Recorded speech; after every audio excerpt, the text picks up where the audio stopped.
Alors, je m'appelle Jean-Michel Tridon. Je suis né à Mayenne, donc je suis 100% mayennais.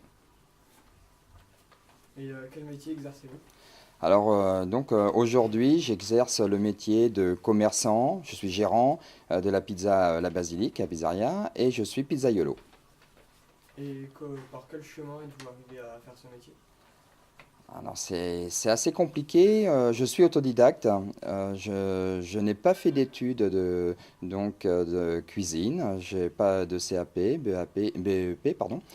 Moi, j'ai suivi une formation de 3 semaines il y a 2 ans pour apprendre justement à faire de la pizza. Et le fait que j'adore cuisiner, eh bien voilà, ça y est, c'est depuis 2 ans, on peut se considérer comme pizzaiolo. C'est-à-dire qu'au départ, ce n'était pas forcément une vocation pour vous, ce métier? Pas du tout. Je dirais l'école, j'ai commencé comme tout Mayennais, je suis passé par le collège Sévigné. Après, je suis parti à Évron dans un BEP maintenance. J'ai arrêté le BEP au bout d'un an. Je suis parti dans la radio, dans l'animation, que j'ai pratiqué pendant 4 5 ans. Après, j'ai été DJ dans les discothèques de la région, l'Alpe d'Huez, sur la côte vendéenne également. Et après, je suis rentré à l'hôpital et pendant 10 ans, 14 ans, j'ai été fonctionnaire. Après 14 ans, j'ai arrêté l'hôpital, j'ai pris une disponibilité pour ouvrir un bar de nuit, la Paillote à l'époque, pendant 10 ans.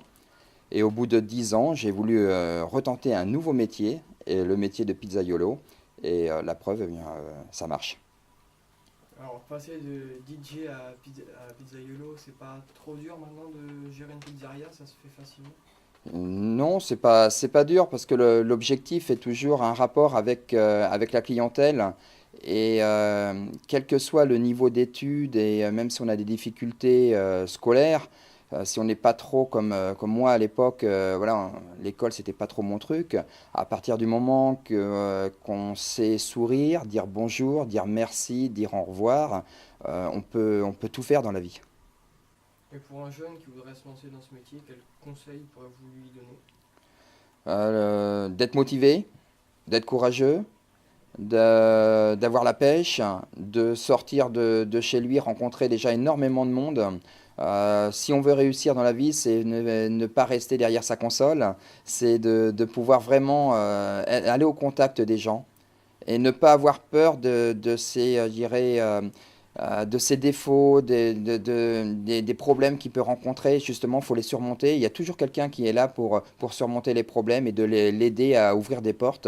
Il faut toujours avoir la pêche, bonjour, sourire et au revoir. Et c'est ce qui permettra de réussir dans la vie, quoi. Et à propos de jeunesse, est-ce que vous proposez des formations pour les jeunes? Alors on travaille avec des écoles, donc toute école qui nous demande de pouvoir prendre des jeunes en stage, oui, avec une convention bien sûr pour être dans la règle, la porte est grande ouverte et on est là pour les écouter, pour les entendre, pour leur faire voir ce qu'on fait, donc pas de souci, la pizzeria elle est à disposition. D'accord. Et sinon, les horaires ne sont pas parfois trop compliqués? Les horaires, c'est pas compliqué. C'est vrai que le matin, on se lève de bonne heure pour accueillir les livraisons, pour préparer nos pâtes. Mais après, donc, on a tout le petit coup de stress, d'adrénaline avec à midi en disant attention, on a 35 minutes pour servir 30 à 40 repas. Donc, après, c'est des horaires de repas principalement. Et puis, des repas qui peuvent s'éterniser le vendredi soir et samedi soir, quoi. Donc, jusqu'à minuit, 1 heure. Ça fait partie du jeu, quoi. Et concernant le salaire, est-ce qu'il est fixe? Vous le fixez vous-même ou... Alors le salaire des salariés, Alexis, Daniel, oui, pour eux, il est fixe. Quand on est gérant d'une entreprise, le salaire, on se le fait avec ce qui reste. Hmm. D'accord. Et c'est pas justement de gérer une entreprise comme ça, ça se passe comment? C'est compliqué en France. On nous demande énormément de papiers, on nous demande beaucoup de choses. Euh, les commerçants ont tendance souvent à se plaindre des charges à payer. Je n'étais pas du milieu de commerçants avant d'ouvrir le bar et la pizzeria. Et je confirme que faut vraiment être motivé en France pour ouvrir un commerce. Mais c'est intéressant, mais il faut être motivé. avec tout ce qu'on nous demande, quoi.